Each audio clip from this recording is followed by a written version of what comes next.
ნინო კალანდაძე წავჭავაძის ცენტრის დირექტორია ჩვენთან ერთად. ნინო, საღამოშტობის ხარ ჩვენთან ერთად. დღევანდელი დღე უნდა შევაჯამოთ, ახლა ამაზე ვსაუბრობთ. ყველა შემთხვევაში გადაჯაჭვულია სანქციები, საკადრო პოლიტიკა, საგარეო გამოწვევები, ყველაფერი ერთმანეთთან, ხო? გომელაურის მოხსნიდან დაწყებული ივანიშვილის პასუხამდე ელჩის მიმართ. მოდი დავიწყოთ თვითონ საელჩოს განცხადებით. ნიშნავს თუ არა ეს იმას, რომ აი რაც ველოდებოდით ამდენი ხანი, რაც რუბიომ თქვა, რომ აი ჯერ მუშაობთ, ის უკვე აქვთ, რომ აქვთ რაღაცა ხედვა, აქვთ რაღაცა ტიპის გამოსავალი. მოგესალმებით. კი, საელჩოს განცხადება პირველ რიგში თვითონ საფუძველი რაც იყო საელჩოს განცხადების, რომ მოითხოვეს ივანიშვილთან შეხვედრა და თვითონ თავად შინაარსი ამ განცხადების მოწმობს იმას, რომ მათ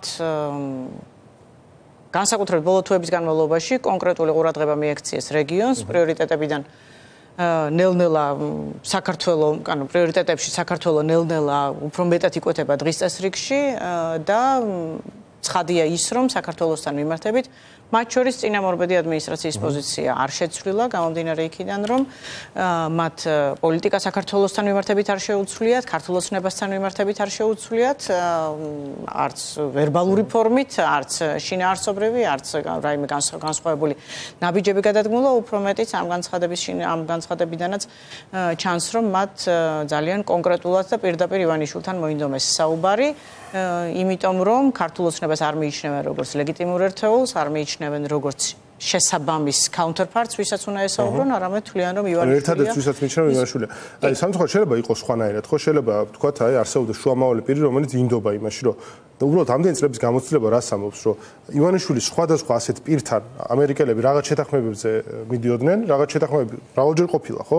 მერე ივანიშვილი ამათ უშვებდა და ამბობდა, რომ იცი რა, ეს წასულია უკვე, თქვენ ამას შეუთავთით და მე ხა ეს მყავს. ასე ღარიბაშვილი ორჯერ გამოცვალეს ამის გამო, ხო? ყველა პრემიერ-მინისტრი რაღაცა ესეთ ხდებოდა, რაღაც დროებით სახეთ, რომ მე მარტივად უშვებდა. ამიტომ გონი ყველა მისწავლა ჭკუა და პირდაპირ ივანიშვილისგან უნდა რაღაც მოსმენა და ივანიშვილმაც იცის გონი, რომ ამ საუბარში არ უნდა შევიდეს და მოდი ახლა მის პასუხზე რომ ვთქვათ, ეს პასუხი რას გვეუბნება, რამ მდგომარეობაში გვაგდებს ჩვენ მთელ ქვეყანას. ხო, ეს თავისთავად გზავნილიც არის, მათ შორის განსაკუთრებით ან ცვლილება განსაზღვრავს ალბათ პოსტსაარჩევნო პერიოდიც, როდესაც უბრალოდ ლეგიტიმურად არ აღიარებენ იმას, ვისაც ივანიშვილი დანიშნავს, რაზეც აქამდე მეტნაკლებად თვალს უჭავდნენ, მაგრამ არჩევნები ათვლის წერტილად ჩაითვალა ამ ეტაპზე და ასე გამოვლინდა.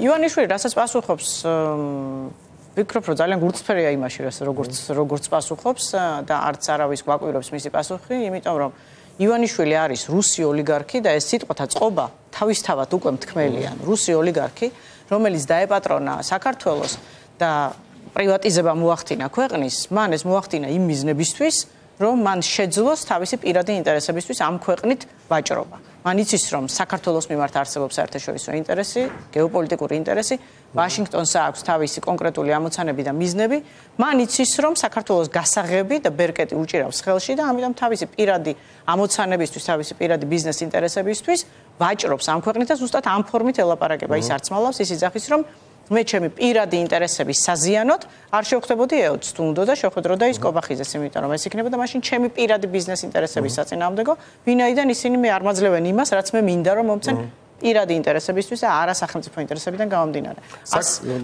საკადრო ცვლილებებით გვეუბნება თუ არა რამეს, აი გომელაურის გაშვება და რა სიგნალია დასანქცირებული ადამიანის თანამდებობიდან გაშვება სხვა დასანქცირებულებისათვის ან პოტენციურად დასანქცირებელი ხალხისათვის.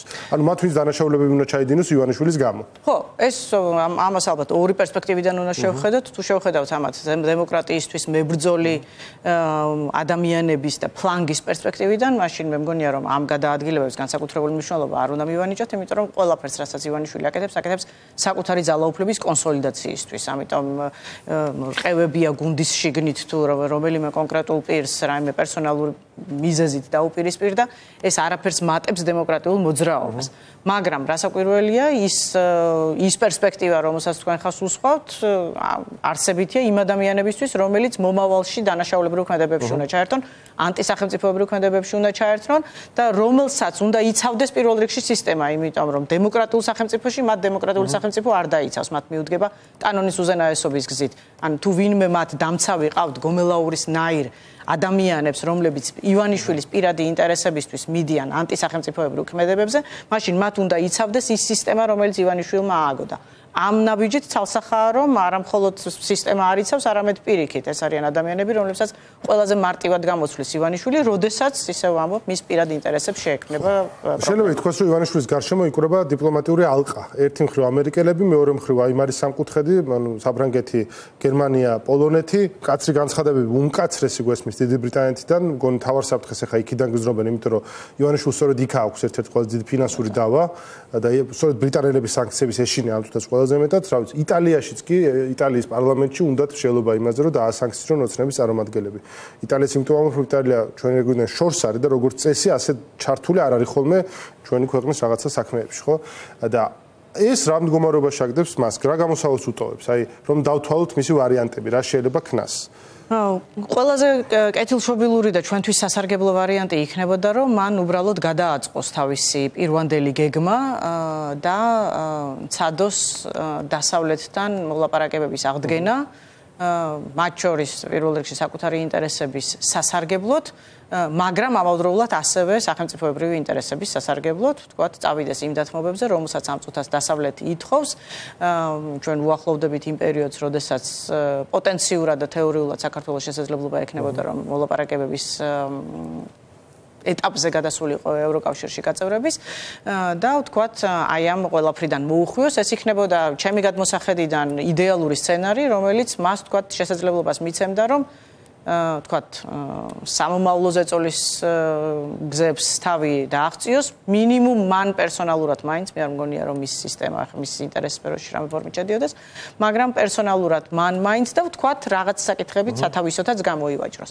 ეს იქნებოდა ამ ეტაპისთვის ჩვენი გადმოსახედიდან იდეალური ვერსია, რამდენად ეს რეალისტურია, მე ჩემი ეჭვები მაქვს, იმიტომ რომ მე არ მგონია, რომ ივანიშვილი დამოუკიდებელია თავის მოქმედების არეალში, მე არ მგონია, რომ მას შეიძლება რაღაც დისკრეცია გააჩნია, მაგრამ არაფუნდამენტურ საკითხებში, რასაც ქვია, ვთქვათ, საქართველოს გეოპოლიტიკური ბედის გადაწყვეტა, ამიტომ მე მგონია, რომ მან არსებითად შებოჭილი აქვს ხელები.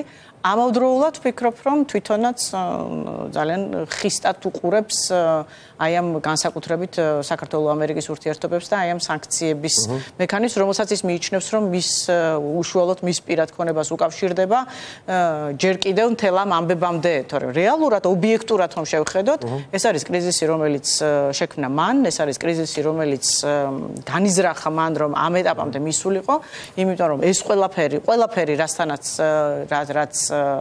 საქართველოში ანტიდასავლურ პოლიტიკად ხასიათდება, არის პირდაპირ ივანიშვილის მიერ ორკესტრირებული, ინიცირებული და განხორციელებული. ეს ყველაფერი შესაძლოა, რომ მას სულ სხვანაირად წარემართა, იმიტომ რომ მოქმედების არეალიც მის ხელში იყო.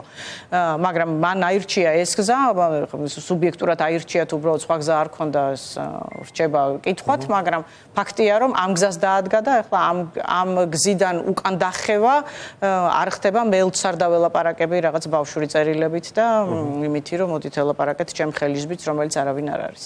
ხო, ეს მოდი ვისაუბროთ მათ შორის შიდა პოლიტიკურ მიმართებაზე ამ საკითხების მიმართ, იმიტომ რომ ეხლა ჩვენ უკვე დღეს ჩვენმა იურისტებმა დაამუშავეს მაგალითად ახალი კანონმდებლობა, რაც მიიღო ამ პარლამენტმა, ეგრესოდებულმა პარლამენტმა, რომელიც თქვათ გამოხატვის თავისუფლების მიმართულებით ზღუდავს, მედი ჩვენ თავისუფლებას ზღუდავს. ან რას ვილაპარაკებთ ეთერში, ხო? ასე მაგალითად ყველა მედიაში ეს ამბავია, არასამთავრობო სექტორში ყველა იმ კანონმდებლობას ნახულობს, მათ რა საფრთხის წინაშე იყენებენ თავს თუ არ დანებდებიან ივანიშვილს და პრაქტიკულად მთლიანად ამოტრიალდა კონსტიტუციის მეორე თავი ადამიანის უფლებების შესახებ, ხო?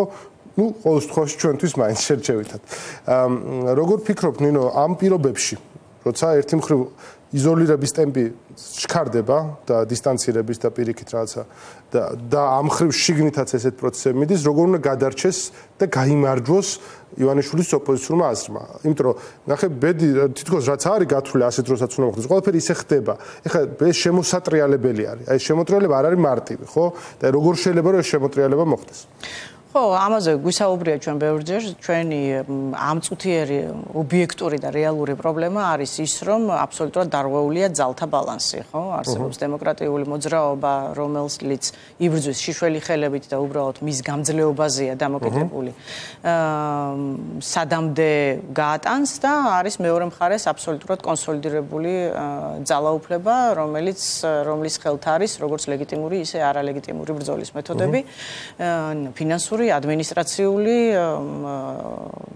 ვიცი, ყველა თვალსაზრისით არის მათ ხელში გამყარებულია ძალაუფლება და ისინი ძალადობენ აი ამ დემოკრატიულ მოძრაობაზე და ეს ძალთა ბალანსი თუ არ გადაიწონა დემოკრატიული მოძრაობის სასარგებლოდ, მაშინ ძალიან გაჭირდება აი ამ ორივე მხარე ცდილობს რაღაცნაირად დრო მოიგოს. პირველ რიგში ივანიშვილი ცდილობს ეს დრო მოიგოს.